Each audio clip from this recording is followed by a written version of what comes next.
Hey, welcome to the Road and Morale podcast. So do you ever feel like screaming out in the office, on Zoom or outside the school gates? For the love of God, come on, really? And if this is you and you're looking for an honest, fun and frank podcast on life and business, then sit back and listen to me, Road and Morale. I'll be bringing great people on the show to talk, share and debate their life experiences and business challenges, keeping the show unpolished, but in a fun and unique British style, with sarcasm, tenacity, or maybe a few swear words or tears. This podcast keeps it real, honest, raw, and removes the bullshit in the only way I know how, through authenticity and getting shit done. Think of it less like the Housewives of New York or Towie with the lipo and drama, and more like the house lives of the real world. I hope you'll take something away to be better informed, laugh, smile, or maybe even finally getting the confidence to shout, come on really. So enjoy. Hi Lucy, welcome to the Road and Morale podcast. How are you? I'm very well, thank you. I'm excited to be back in London. Oh, excellent. Yeah, I heard you just moved back after sort of 6 months being locked away. Yeah, I wasn't really a city girl anyway, but I think I'm less of a city girl now. So it's going to take some slow adjusting to get back into being in the city. But yeah, it's exciting. Oh, awesome. Well, welcome back to the city. So for the audience out there, I have the great pleasure to introduce Lucy to you today. Lucy is an actress and theatre producer. And some of you may recognise her. She's recently been on the BBC lockdown comedy with David Tennant, which was called Staged. Congratulations. Thank you. And over the years, you performed at the Old Vic and in the West End. I'm feeling even smaller as I'm introducing you here. But also amidst all of that, you are an entrepreneur also. So you own Go People Productions and also Revels in Hands, which is where I first met you actually. And I'm sure we might touch on it more a bit later, but Revels in Hands is really about bringing world-class theatre to private events. And that could be on a yacht, it could be in a restaurant, etc. And I know you've been featured in Tatler, the New York Times and Vogue. So massive kudos and congratulations on all of that. And to top all of that, you're also a producer and co-host on a podcast called The Thing About That. So yes, that's right. You're going to be better at this than I am.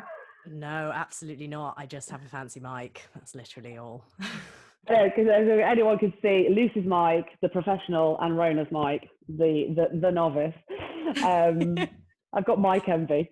So really, Lucy, I know when we chatted about this, we had originally we were talking to you talk business, actually, what would be the best thing to do? And one of the things that you and I both connected on was this piece around in our careers, how being undervalued and the impact of that and how you've dealt with that specifically in the theatre world. And what naturally comes with that sometimes is defeat and how we try not to let that get us down.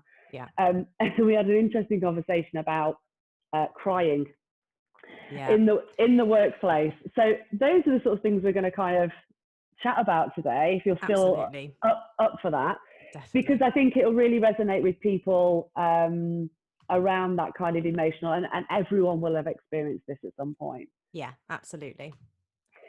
So tell me an example of the worst time you felt undervalued, and how did you deal with it? What did you do? That is a really good question. I think the thing that springs to mind actually is within Revels in Hand, the company that we met through. And actually, the whole point of that company was started because myself and my two business partners were all actors originally. We trained as actors, and we were all finding the industry just a bit crap. And I could just have said there, the entire process of being an actor makes you feel undervalued, because unless you are a massive celeb, you are the lowest rung on the ladder, you're the smallest cog in the machine. You're so dispensable because there are just too many of us. There are too many people who want to be actors and there aren't enough jobs. And, I have a lot of friends who get very frustrated about their agent not getting them auditions or, that kind of thing. And I obviously get frustrated when I don't think I'm getting enough, but I think I also have an awareness that there aren't enough jobs. And it's sort of, I'm part of the problem. And how can I sit there and go, no, like my agent isn't getting me enough auditions, when it's like, I chose to be an actor when I knew there wasn't space for more actors in the world, you know. Yeah.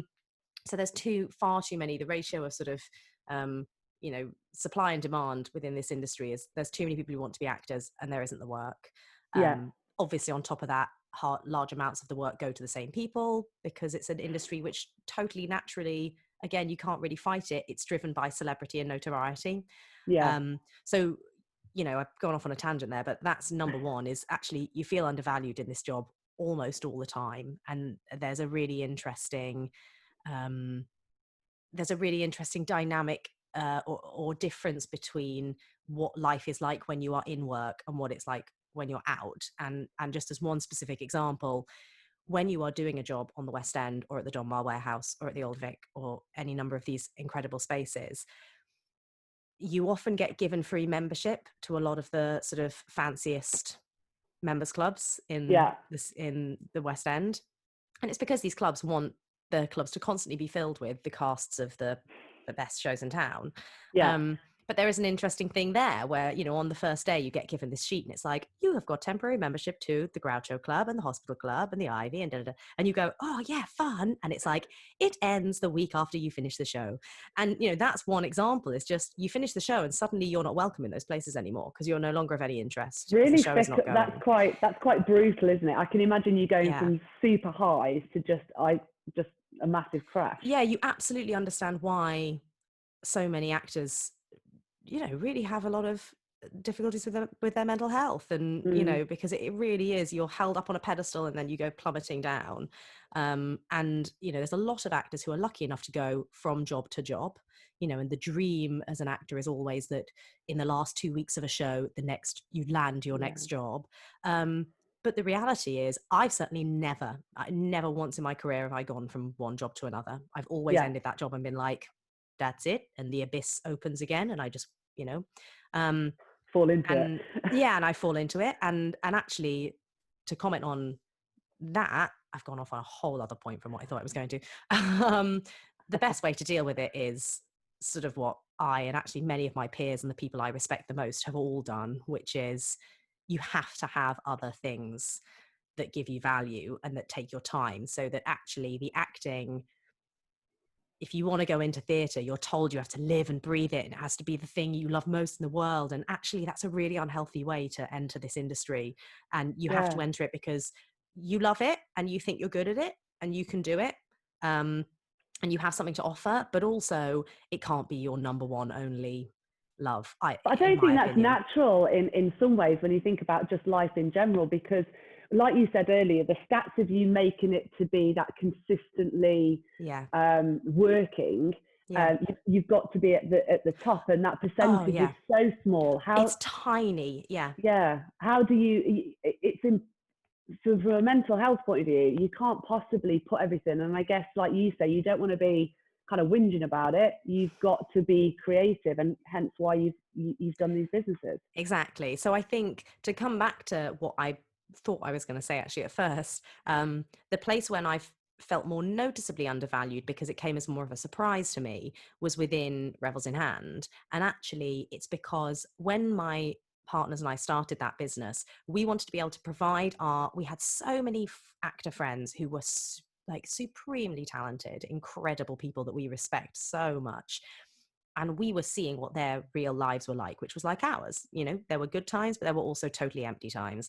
And we started the company thinking we could provide another job, another opportunity to be creative, to hone their craft, to earn money performing in between those longer jobs.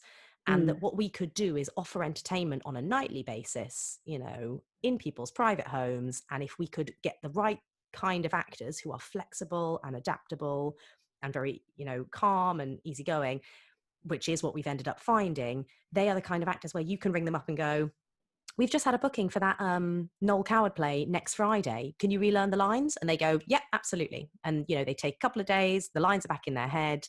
And then, the way Revels in Hand works, we rock up to do a gig. We usually only have an hour, maybe 2 hours if we're lucky in the space. Tech in theatres, obviously there's a lot more lighting and sound and things, but tech can last 4 days. You know, an hour version of tech with Revels in hand is an hour or 2 hours.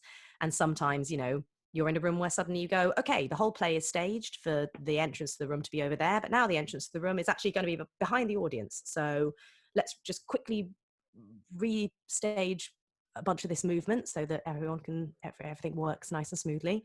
And it's a remarkable feat what we do, and what our actors do is truly remarkable. And the more we built the business, the more we realized it was really a super luxury product. And where we'd gone into it very much with that actor mentality of, I am worthless, I don't deserve your money, you know, it is my gift, you know, your gift to me is letting me perform for you. You know, as time went on, we realized, no, Yeah, hold you on know, a minute. this is a amazing, this is a luxury product. These people who hire us are getting access to actors who ordinarily they would have to pay hundreds of pounds maybe to see on the West End, or these actors who have appeared in films or TV, or, you know, and they've all undergone extensive professional training, or they've had, you know, huge experience in the industry. And just sort of, we had real imposter syndrome at first, but the Yeah. more feedback we got, the more we were like, oh no, we really are delivering something truly magical for these people. So this should also be our opportunity, not to try and get more, not to rip people off, but to actually pay what we are worth, because this industry never pays what a person is actually worth. And that's a really interesting subject. I think I know when I saw you, I think not only are your actors having to deal with something that's unstaged, in the sense of you're not in a theatre with lighting and sound and all of this. When you did it for us, we were in a restaurant in Mayfair. Yeah. So I think, you know, the fact that you're extremely nimble, and I think nimble is the word. Yeah, you have to be agile and nimble. But the imposter syndrome is really interesting, because I guess, you know, sometimes I can relate to that, and thinking when I was first starting out, how do I price myself? How ballsy do you go? And you know, I had an idea in my head. I remember having a conversation with a great friend who was just like, no, Rona, if you're that price, no one's going to think you're any good. And it's one of the hardest things I've had to try and do on my journey as a freelancer. To place a number on yourself, to place a value. Yeah. I think, you know, it was hard with us because we were exactly the same. And I think a difficulty when you're going into an industry, or you're building a business within an area that is your hobby and your passion as well, is that you ultimately are happy to do it for free sometimes. And that's really complicated, and it makes it really hard, because you shouldn't have to, but it's undeniable. So, you know, my fiance has an MBA, like one of the top MBAs in the country, and is really business minded.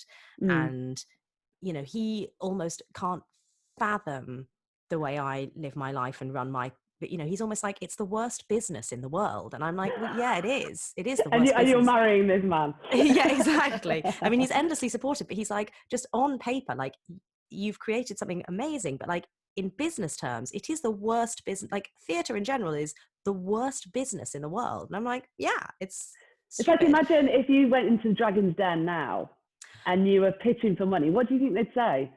I think I'd find it very awkward, because I think I'd have to, when I know how actually things work, if I were really honest with them, they'd just never give me any money, because they'd be like, well, we're not going to get our money back. And that's why, you know, another thing that I think a lot of people don't appreciate about theatre is how much of it is funded by angels. Right. And I've been looking into angels recently for a new production that I'm trying to get off the ground. And it's interesting how much online, actually, when I hear the word investor angel, it's still about investing. Whereas actually within theatre, I think the term more commonly means people who are just giving. Yeah. And a lot of the theatres, and I obviously, because I performed at the Donmar and it's my favourite theatre in London, I have more knowledge about that one. And I've probably remembered the stats slightly wrong, but as far as I can remember, when I was there, we were told that something like only a third of the money that that is required to run that theatre and keep putting plays on, only a third of it comes from tickets. And almost all of their shows, they're like sold out, you know, and it is a small theatre, admittedly. It only has just over 200 seats in, but but only a third comes from that. And 2/3 of the money comes from wealthy people Yeah. who luckily love theatre, and they love maybe the prestige of knowing that they are a big part in one of Keeping it London's alive. most renowned theatres alive. Exactly. But these people just give their money, and actually that's what you need, because so often these shows only make money actually if they go into the West End, which is a very specific small set of theatres that just happen to have the biggest capacity for an audience, and where the expectation of ticket price is bigger. So people know when they go to the West End that the cheapest ticket you can get is probably about 45 quid. Yeah. The most expensive is up in near 200. So those are the only spaces where you can conceivably make money. But even then, you only make money if the show runs for months. Book of Mormon will be making a fortune. Les Yes. Miserables will be making a fortune. Because that's years and years, isn't it? Because it's years and years. The Mousetrap, it's no surprise that the Mousetrap is the first play that's going to be reopening after lockdown, because they probably have the funds to enable. I think they're doing something amazing, like they have 2 different casts that are going to alternate, so that basically if anyone within one of the casts gets sick, they can just pull that whole cast. Wow. And quarantine them for a bit, and the other cast can carry on. And you go, the Mousetrap's the only theatre that could show that could probably afford to do that. See, that's actually interesting, kind of tying that into that undervalue thing, because then you look at not just you as an individual and the other actors, it's the whole industry. Luckily there are people that massively value it, and that's the only reason why these places are still open and shows are going on. Yeah, absolutely. In terms of Revel in Hand, what's been some of the brutal learnings you've had when you look at being undervalued? So I think the one that came to mind right at the start was that there was a gig we did once that was not a favor, that's the wrong way to describe it, but someone I respect very dearly had said, look, this person wants basically I'm trying to find the right way to talk about this without getting us into trouble. But we've always said with Revels in Hand that, like, we don't do kids and we don't do immersive. Yeah. It's an adult, it's a lot of the stuff we do is family friendly, 100% family friendly. And we've done it with children watching, but we don't actively do kids entertainment or kids parties. There are companies that do that and they do it better than us. And we don't actively do immersive things, because again, there are companies that do that a lot better than us. As well, isn't it? Really different. And my brother actually co-runs a company called Myriad and Co, and they're incredible with it, and there's a lot of people that do immersive better than us. Now, what we ended up doing for this client was an immersive kids party. and this person I respect dearly, who's a very dear friend of mine, this incredible woman, sort of said, look, this person wants someone to provide entertainment for her daughter's, birthday party. And I just thought of you guys immediately, and, she'd be a great person to be in with, and which she absolutely would, and everything I knew about her, I was like, yeah, I'd love to impress this woman. And I knew that the budget wasn't going to be huge, but sort of, it was one of those things where we went, that's fine. Let's do this, because this is a good person to impress and be Was in it at with. the start of your journey as well as in Revels? No, actually, no. It was a couple of years ago. We'd been going for a couple of years. It was around when we just rebranded and relaunched. But I think it was more, it comes back to that thing I said before of ultimately we are happy to do things for free, which complicates matters. And I think, certainly one of my business partners, Mel, and I remember us sitting down and going, well, okay, looking at the budget and going, well, what could we do pretty well ourselves? It would take a long time, but we can definitely do it. And then we can just cut that. No one needs to be paid for that. A lot of that goes on where you find yourself going, how can we make budgets smaller? Well, if I just choose to spend 3 days doing that for free, then great, we can cut that. And of course we shouldn't have to do that. And that is a nightmare. But the reality is that if we had always been really dogmatic in like, no, this is what it is worth, we'd have only done half the work we've done, and some of those things I'm really glad we did. Because we made maybe some money. We made money for our actors, which I think is something that is really dear to our hearts, is like almost, I'm very proud of the fact that there are gigs where maybe Mel and Freddie, my business partners, and I, maybe we have spent days or weeks preparing something and had to, not make money elsewhere, just, give ourselves. But at the end of the day, we've made a thing, and actors we love and respect have made a few £100 or something. It's like, great. And In the a bit of time, client's they'd have been. happy. Yeah. And the client ends up happy, and the gig is, again, we might get onto this later, but we've done some of the most amazing gigs, and I wouldn't have it any other way. Like, the experience is awesome. Yeah. But so in this particular example, we were given a budget. It was right at the lower end of what we would ordinarily charge anyway, and that would be for a show that we already had going and that was for adults. You could just literally pick out of the box and do it. Yeah, exactly. But we sort of went along with it, and I just remember there was a point where I tried to do a realistic budget that was as low as possible, and it just couldn't make it fit the amount we'd been given. And I ended up sending it back to the client, sort of maybe £400 over, and I said, look, I appreciate this is over, but like, this stuff costs money. And I just remember a moment when she sort of said, I did tell you this is all I could afford, and like, it's a lot of money for a kid's birthday party already. And I remember thinking, it is go and hire a clown. Go bowling, like, just, and I totally appreciate what she was saying, which is, I'm already spending a lot of money. I really don't want to spend any more. I totally get it. But that was one interesting moment where I don't think she meant any harm. I don't think she's a nasty woman at all. But it was like, I think even though you're a theatre lover, I think you have no idea actually what goes into it, but what stuff is worth and how much things cost. And we were not taking the piss. It was just a matter of going, X many actors, X many days to create this brand new thing you want us to make. Did she give you a brief, like the idea of what she wanted? Yeah, we knew what the theme was. There was a book that her daughter really loved, and it was sort of a bit of a murder mystery type creation around this character.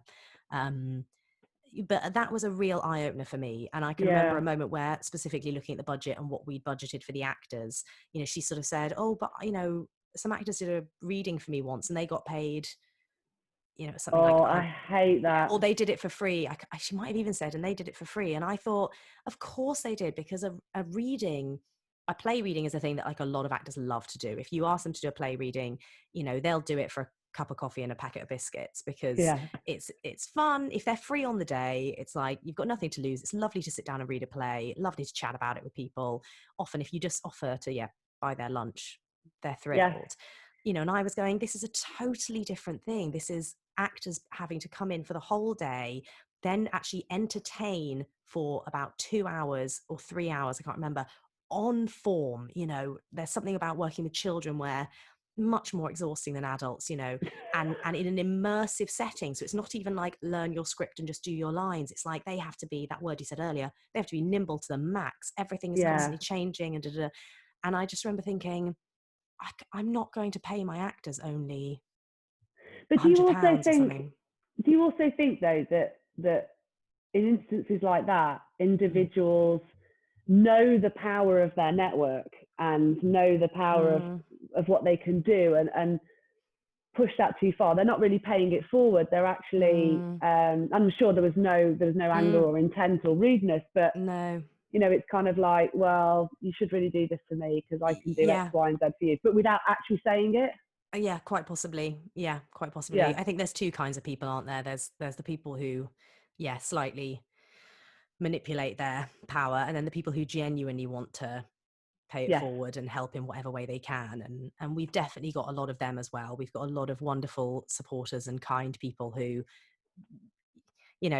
our business, again, talking here specifically about Revels in Hand, but our business is very much one where 50% of our clients become good friends of ours, and we very sadly, one of our clients did pass away from COVID while we were, during lockdown. And I was absolutely beside myself, and I think that was quite shocking to me, just how much it had hit me. The bond. And we actually only met them last year. We did a party for his wife's 60th birthday. And, so there are clients we've had, American clients who in the end, we've gone out to the Hamptons and they've just put us up for a week, and, and they don't want anything in return. And where they're going, I remember actually we've got this one couple who are clients, and they have a house out in Bridgehampton on Long Island. Yeah. And we stayed with them once for just under a week, and they were so kind, and they put a bunch of us up. And we were almost like, what can we give you in return? Like, can we do a play for you? And they were like, well, we sort of don't want to invite loads of people. We're having quite a quiet summer. We don't want to invite loads of people around.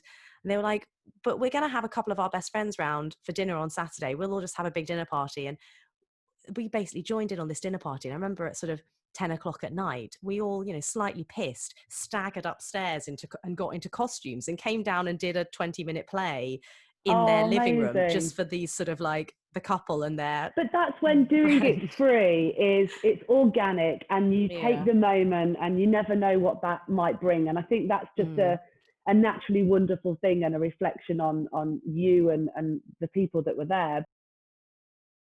So there was a slight pause there. That was exciting. My wonderful words of technology failed on me. So great. But yeah, no, I think going back to what we were saying, I think those moments of opportunity, and I often got told when I was consulting, first starting out, try and do some free work, get out there, let people know and see who you are. And I thought, this is a great idea. But then I thought, hold on a minute, I've been working for 20 bloody years. Yeah. Why do I have to offer my services for free? Yeah. Why have I got to do that? And then I did notice that as I started to network, there was those people that, there was somebody that I'd networked with for quite a while, and it got to the point where they'd offered a piece of work, and I was like, oh, this would be interesting. And it was basically to work full time for 6 months for £1,000 a month. Right. And I had that moment where I genuinely didn't know what to say. I was like, are you taking the piss? Like, how am I supposed to live on that? Now I do lots of, kind of charity work as well, and with the Princess Trust and whatnot. And I do that because I love it. Yeah. But why would you insult someone who's got all the experience that you've got, or that I've got, and think that they could live on that? When it just made me really angry. And then I sort of want to go, we're not 22 anymore. Like, there's certain instances where actually, as our company's grown, I look back and go, well, there's stuff we did earlier that was acceptable, not only because we were at the beginning of the business, but also us and our peers were all in our mid-20s. And there's a lot of, at that time, sort of going, you're willing to maybe sleep a bit. Let's say we were doing a gig in another city. It's like we'd all share a room, or we and suddenly now everyone's in their early 30s up to 40s. You're like, it's not acceptable anymore. No, and also this goes back to sort of, jobs for life. We don't have that world. And again, when I was first out kind of networking, I remember I'd try and stay in London once a week. And so, average cost of a hotel, 80, 90, 100 quid if you're lucky. Yeah. And it was getting to the point where by the time I got my train ticket in the hotel, it was 150, 200 quid a time. And I'd only got so many months to live off the money I'd got. So I said to Nick, I was like, right, I'm just going to stay in the YHA in Houston. It's a room for 4 people. It's 20 quid. I'm like, no airs and graces, mate. It'll be fine. Yeah. But I remember I went to this event. I got back to the hostel. There was, it was clean. It's certainly worth the value. I went traveling when I was younger. It was an amazing, it was like a massive step up from what I was used to. But I remember just lying on that top bunk and bursting into tears and lying on the floor. And I called Nick and I was going, I can't do this. This is, that was my 40th year. I was like, I'm 40. Yeah. I'm staying in a hostel. Yeah. What am I doing? And he was just like, get out of there, go and get another hotel.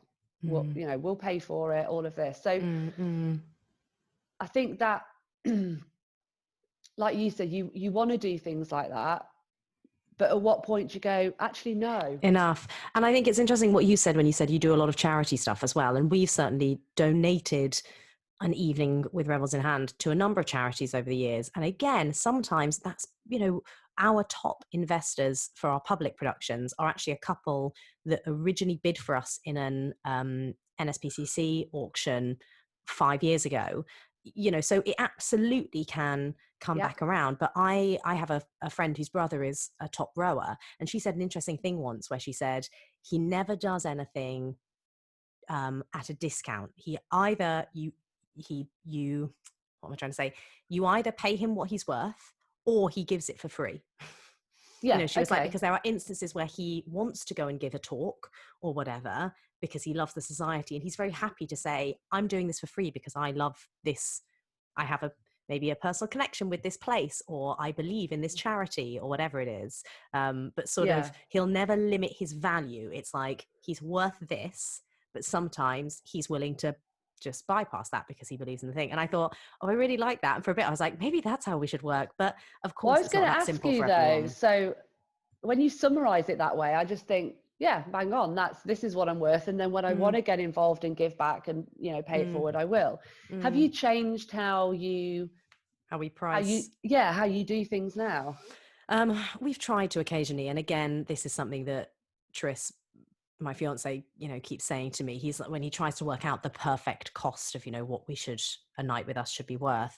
And I think what's difficult and what it still comes back to is with most businesses or products, you'd go, these are the materials we need, to deliver the thing.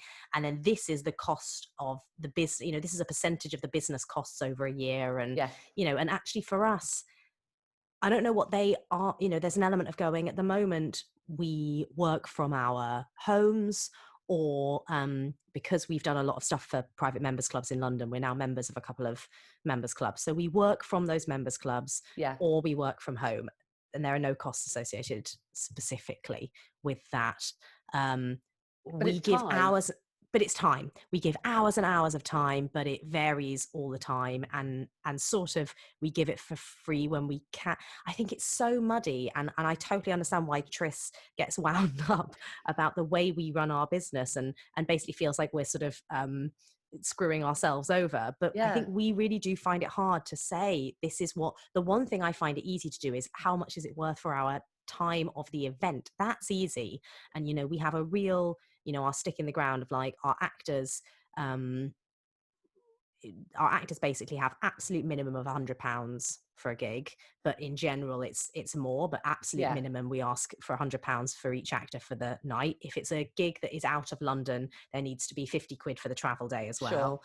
For rehearsal days we have a certain amount, so if it needs rehearsal days, that's what's complicated with our business as well, is one show, we always try to explain this to clients, one show might be worth £4,000 one weekend, but actually £2,000 another weekend, because if we've already got a booking for it, we can offer that show again. Like if for instance, we know we've got a booking, obviously the world is crazy at the moment and we wouldn't be doing it right now, but say at Christmas, often, we get quite a few bookings of the same kind of thing because we've got a couple of festive offerings and people get excited about that.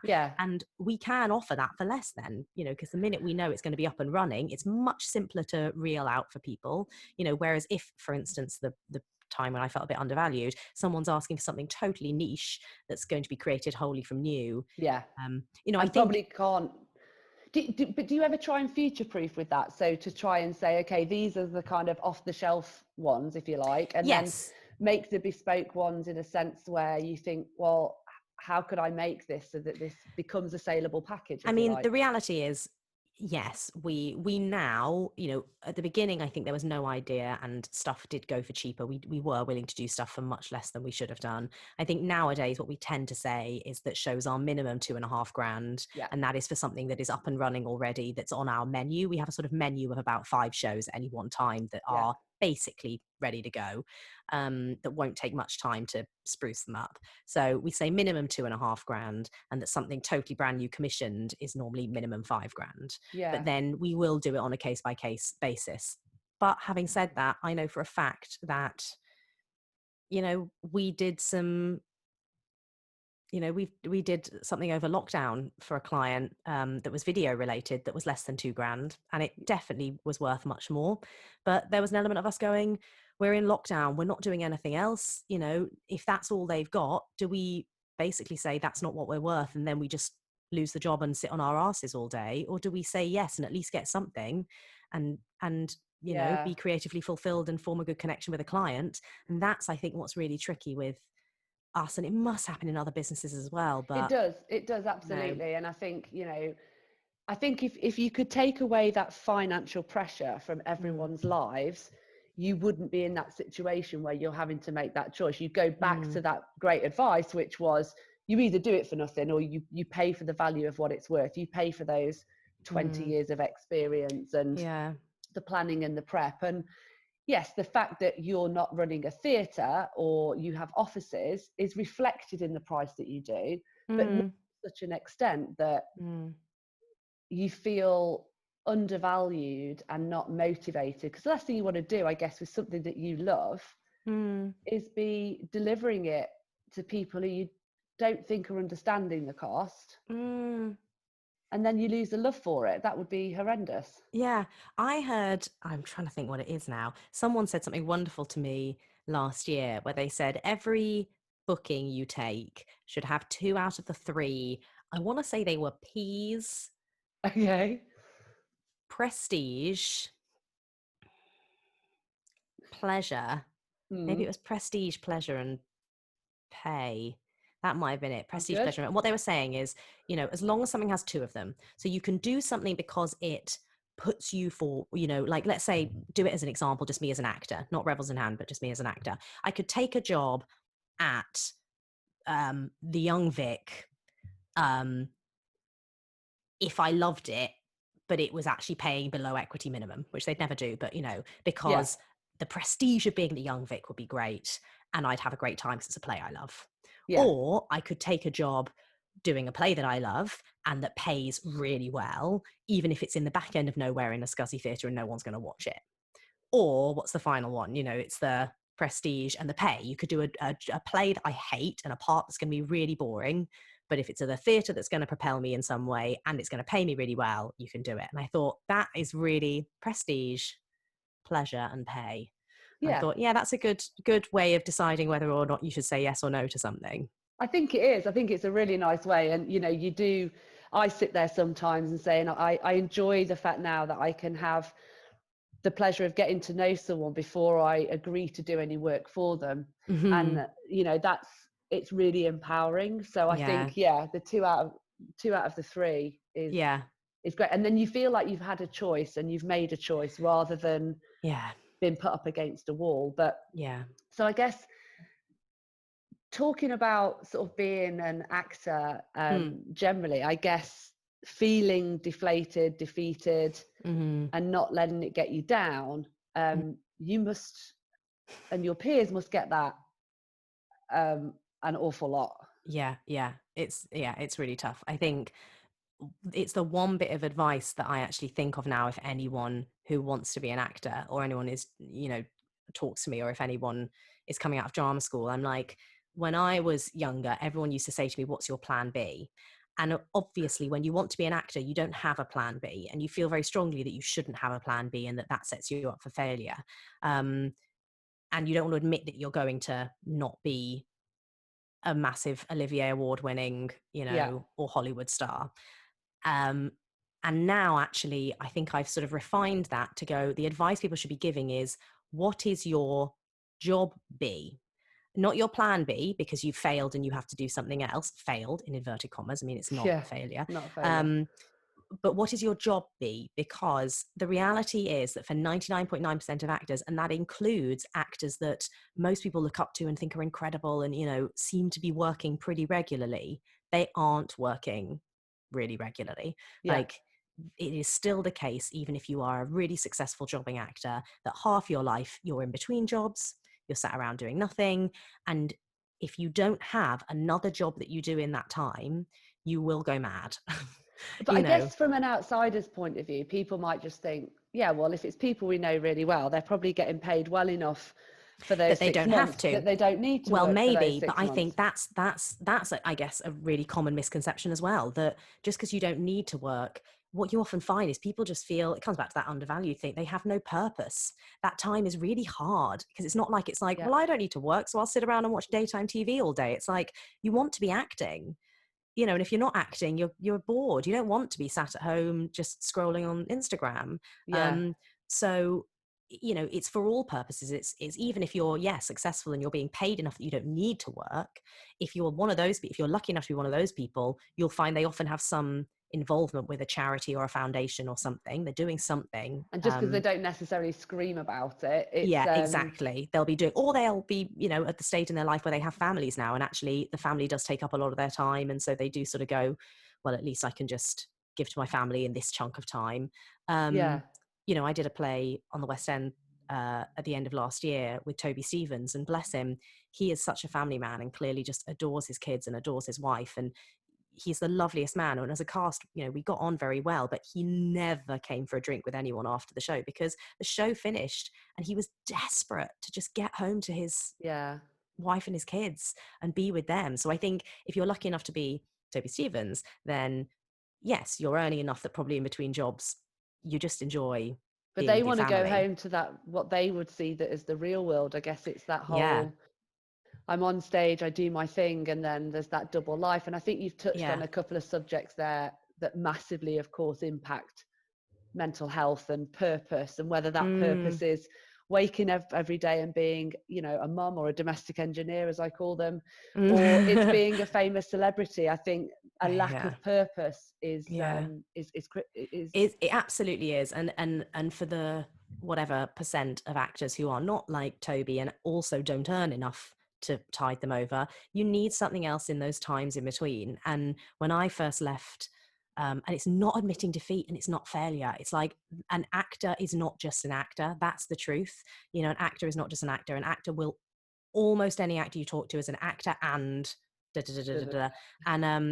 like And you. when and when I first left Lambda, when I first graduated from Lambda, I got a job in a pub, you know, which is what a lot of actors do. And I remember, a bit like you with your hostel situation, I remember being stood in this pub. And it was a lovely pub. It was called the Pear Tree in Hammersmith. It's a really nice pub, although I haven't been back since because it's just traumatized me. But I was standing in the Pear Tree, pulling a pint, and in walked, it was like a classic thing out of Sex and the City or something. In walked this guy that I'd had this sort of brief frisson with a couple of years before. And I just remember talking to him, you know, he was like, hey, I was like, oh, hi. And I thought at that point I was probably only about 24, but I remember Yeah. thinking, he was a guy from uni, and I remember thinking, he's got his, not that I'd actually want it, but his snazzy city job, and he's earning all his money. And And I I'm bet he's here, looking at me behind the bar yeah, at I just thought, 24. I'm here pulling pints. Like, and that's no disrespect to people who No. work in a bar, but I just remember being like, you know, I'd been to uni, I'd been to drama school, I did it. It's like, I'd done all these things that were meant to set me on one path. And I just didn't seem to be beginning that path at all, was really the sensation. You know, I was like, I'm just doing a job that is a filler at the moment. And I just felt so deflated. Yeah. And it was, you know, around that time, fortunately, my tutoring started to pick up, and I'd begun trying to do private tutoring right at the end of my drama school training, but that began to pick up, and that has been an absolute godsend for me. And I still do it a bit, and I have much, you know, I have very little free time now Yeah, I around the bet. other things, but I'm not going to lie, I'm grateful for it. It brings in, there are times in the year when the tutoring still brings in more money for me than Yeah. either of my companies or my acting. Um, so I'm grateful for it, but also I'm grateful for it on a mental level, because for me, I've never had that fear that I see in other actors where the job is coming to an end and they're terrified of the sense of the Yeah. lack of purpose, as you put it, and the worry about finances as well. But that sense of like openness and this deep pit they're about to fall into. Because in my mind, I go, well, bloody hell, like while doing the job, I had to move those tutees earlier in the day and basically tutor up until the second I cycled to the theatre. And during rehearsals, I was rehearsing and then zooming off to that tutee because I want to maintain the relationships. And actually, Yeah. now I can just, okay, so as of next week, I'm just tutoring as normal. Yeah. And, you know, and even with Go People and Revels in Hand, the joy is jobs end and I'm going, great, well, I know there's this thing that we're working on that's happening next week. Or even better, there are times when an audition comes my way and I'm now in the privileged position to be able to go, I don't want to do that audition because that job isn't exciting enough for me. And if I did it, it would end up taking away from this other thing that I'm doing with Go People or Revels in Hand. And, so I think in terms of mental health in this industry, the biggest advice that I feel like, that I would offer is always plan to have that second job, because you need that sense of purpose, like you said. And it doesn't have to be something you love as much as acting, but make it something you get some reward from. And, if you're in a position to be able to tutor, like, I can't recommend it highly enough, because I get, sometimes there are some, really crappy kids, but a lot of the time, it's a bit like we were saying about clients earlier. I've got kids I've worked with for 6-7 years now, and I've watched them grow up. And, over the lockdown, it's like I was on the phone to them having catch ups, and, I absolutely love them like they're members of my family, and it's deeply rewarding. And when they, this whole lockdown shenanigans, I had one kid who was A-level year, who I've worked with for 7 years, and 2 kids who are GCSEs year, who I've worked with for 7 years, 1 5 years. It's like, I felt that, like, I love these kids so much. And, when it wasn't working out for them, I was really stressed. And when it was, I was over the moon. And, so I don't love tutoring as much as acting, but I've found something that gives me a great sense of purpose.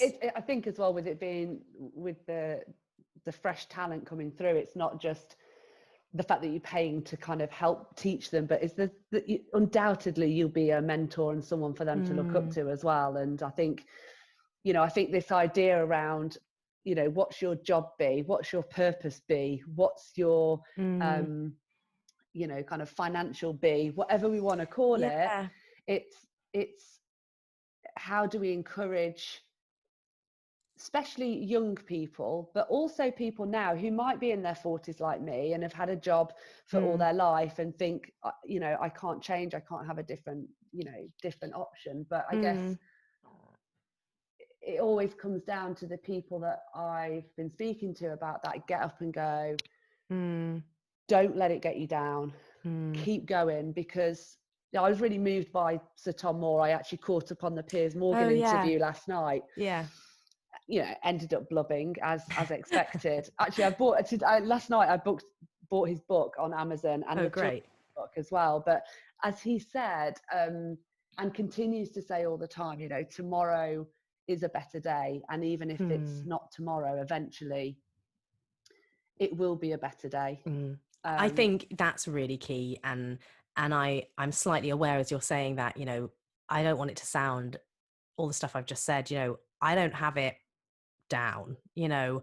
It's not like I don't have, I absolutely have the plummeting lows still. It's not like I've now got the mentality sorted and like, this industry or this life, whatever job you're in, this life is an easy thing. And certainly, at the beginning of lockdown, for instance, I had a real plummeting low about, feeling missing the creativity, not knowing what was ahead. And certainly for theatre, this time has been incredibly terrifying. And I remember Tris trying to say, well, why don't you do this? Like, I remember him going through the list. He was like, try and do this thing, start a blog, start a podcast. And at the time, I was a real no person. I can picture us standing in a field in the countryside near my parents' house. And I was going, you don't understand. I was literally like, you don't, he was going, you've had all these opportunities.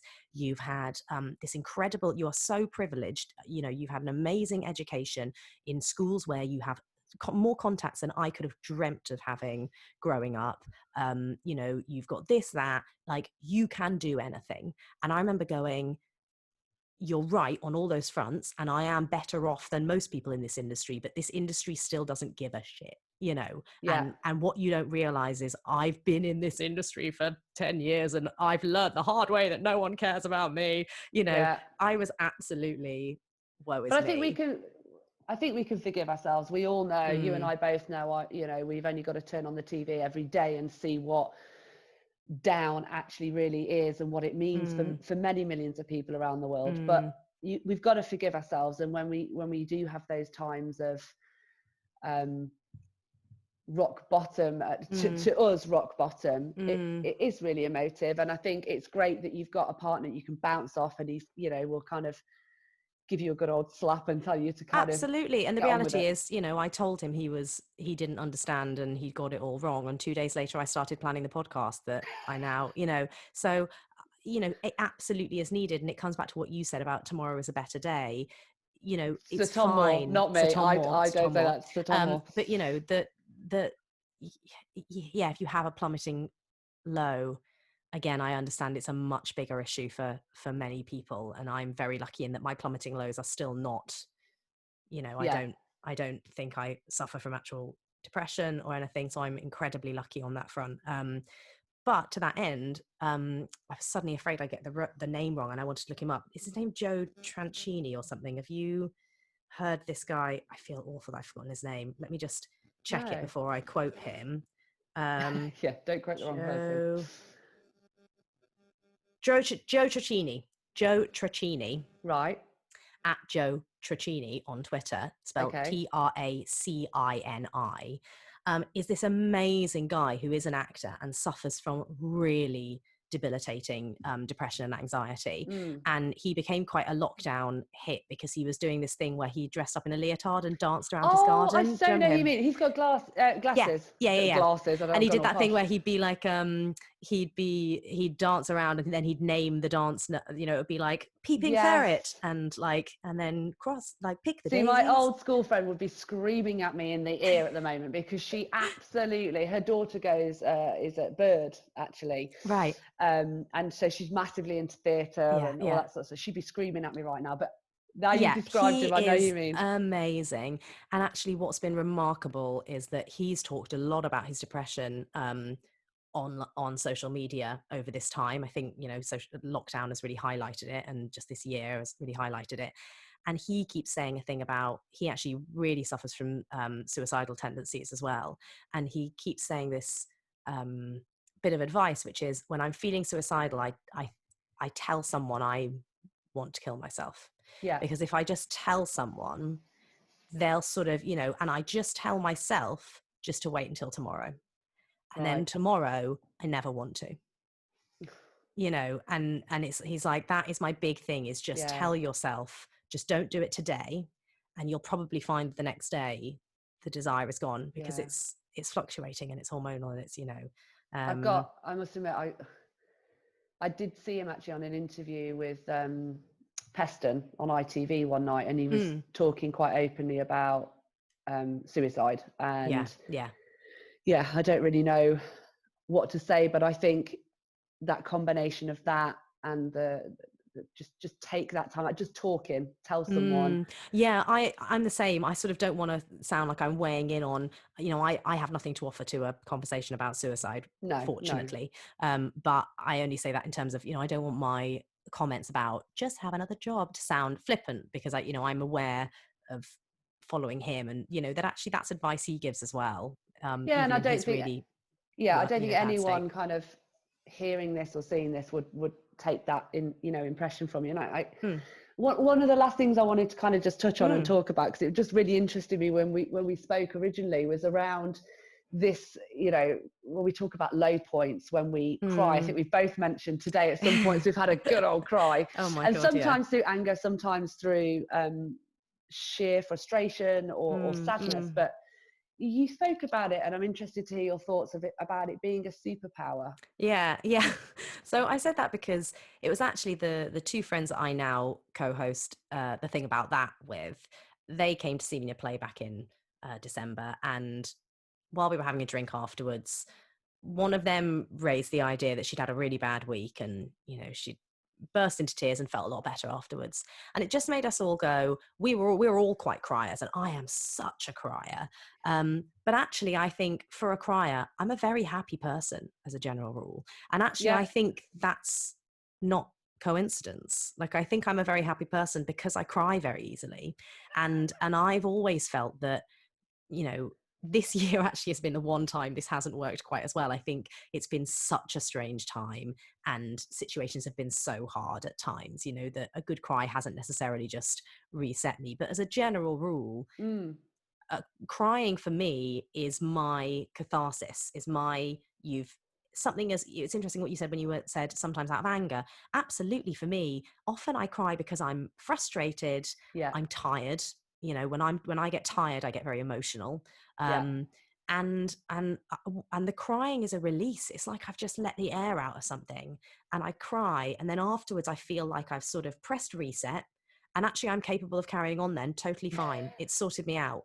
And I think I brought it up with these friends, and I brought it up with you because I just think it's an interesting situation that we do still live in a world where crying in the office is deemed an inappropriate way of behaving.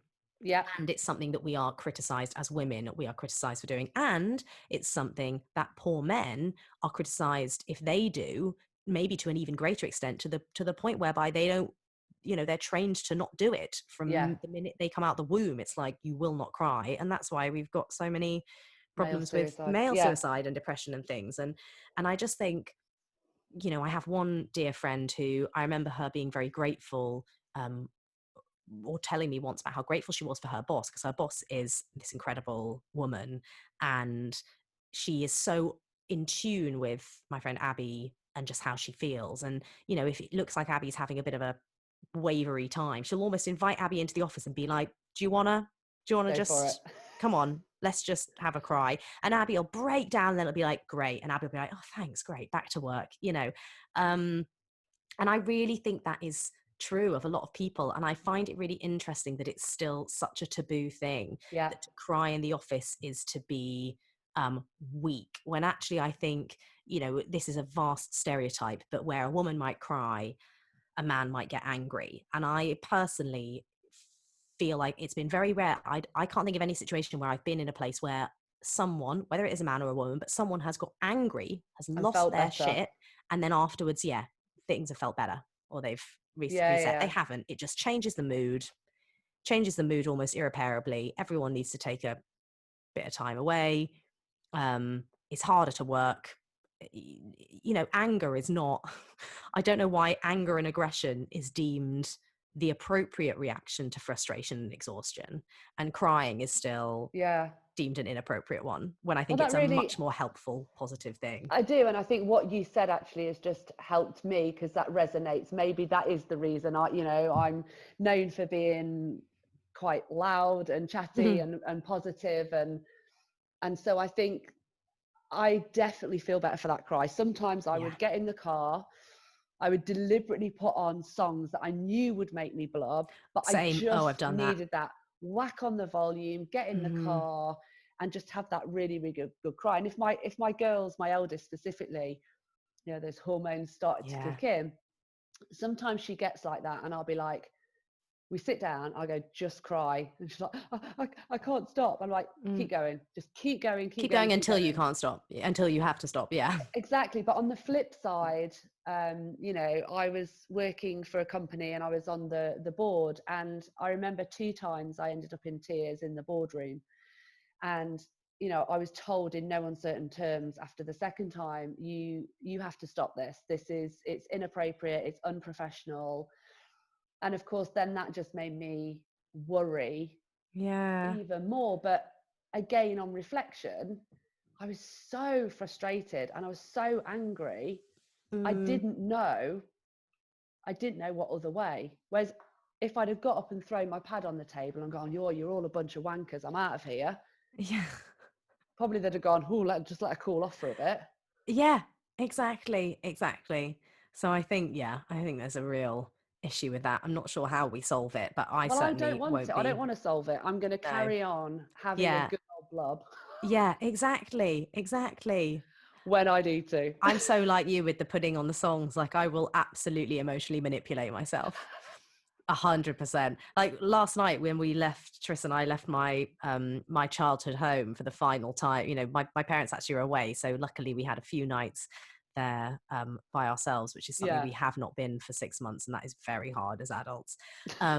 But as we were pulling out, I was quite naturally, it's been a big chunk of time away from Yeah. London, I was feeling a bit sort of wobbly, and I'm also on my period. And again, Yeah. that's another thing that I can just hold my hand up and be like, I just know that about myself. Yeah. I am more emotional on my period. It doesn't make me bad at my job. It doesn't mean I can't do my job or you know, do what's asked of me or carry out whatever jobs Yeah. in any normal way. I can absolutely do You're it. just But self-aware. You know that I'm that self-aware, like I'm impacts more you. emotional. Things will bother me. And absolutely, we got in the car and I was like, feeling a bit emotional. And I was like, Tris, do you want to put some music on? He was like, nah, let's just put on Radio 4. And I was like, nah, Radio 4's not going to make me cry. I don't know. It probably would actually. Yeah, Maybe I'm depends just what. me. So Oh, yeah. listen, Lucy, do you know what? I'm conscious of time. It's been absolutely fantastic to talk to you. Oh, Thank you it's been so lovely to much. talk to And you. Thanks for having me. yeah, and I wish you the best of luck with Revel in Hand. I hope I get to experience it again at some point. Yeah. And no doubt you'll continue to be a successful entrepreneur. So again, thank you Yeah. so much. And can I do a quick shout out in case Please. people want to listen to the thing about that? Because Yeah. our first season was entirely actually about relationships and weddings, but for modern women. So it sort of plays to a lot of the stuff we were talking about today. And Yeah. it's just that it is about sort of the way in which a lot of us in this day and age maybe still want to get married but have aspects about it or about the way relationship dynamics that make us feel a bit icky.